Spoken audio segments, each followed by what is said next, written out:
अरे वाह, बहुत प्यारा मंदिर है ये। हाँ। कितना पुराना है? बहुत पुराना है।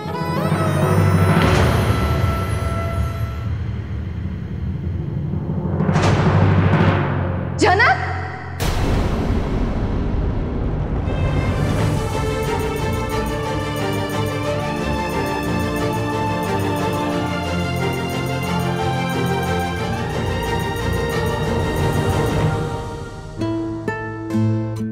ईशानी, तुम यहाँ पे हो? इतने वक्त बाद तुमसे मिली, इतने सालों बाद।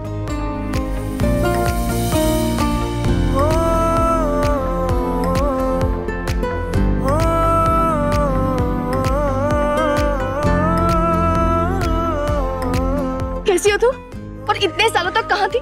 पता है मैंने तुम्हें कितना ढूंढा। हमेशा सोची थी बस जनक एक बार मुझे मिल जाए। मैंने सोचा भी नहीं था कि हम यहाँ मिलेंगे। इसी शहर में हो तुम? हाँ, हटवांगुल, अभी भी याद है? और नहीं तो क्या, मुझे याद नहीं होगा तो किसे याद होगा? और तुम भी मुझे याद हो। पता है तुम्हारे बारे में कितना सोचा, कितना याद किया। सोचा तुमसे मिलूं, लेकिन कैसे मिलती पता नहीं। तुम कहाँ चली गई हो, फोन नंबर भी नहीं था। जब से तुम लोगों ने कश्मीर को छोड़ा तब बहुत याद आई। ना ही मुझे बैंड बाजे का शोर चाहिए, ना ही बारात की भीड़।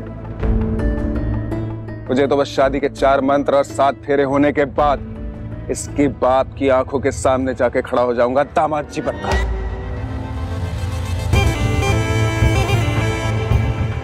बहुत बेइज्जती की थी ना इसके बाप ने मेरी। अब देखना, इसकी इज्जत का घूंघट उसके बाप की आंखों के सामने उठाऊंगा।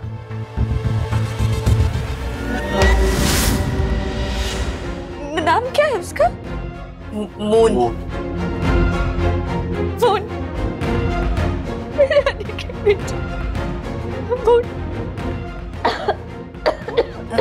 अपो, अपो, लो पानी लो।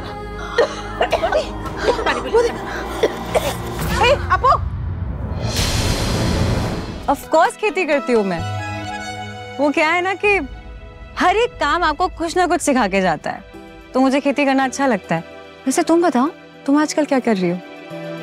वो बीच में मैं बहुत बीमार पड़ गई थी। अरे तो 1 साल मेरा बर्बाद हो गया पढ़ाई का। अब मैं ग्रेजुएशन फाइनल ईयर दूंगी और फिर आईपीएस की तैयारी शुरू कर दूंगी। तुम्हें तो पता ही है, बचपन से ही मुझे पुलिस ऑफिसर बनने का कितना शौक था। और अभी भी तुम वही बनना चाहती हो? हाँ, मैं ना सारे गुंडों को खत्म कर दूंगी।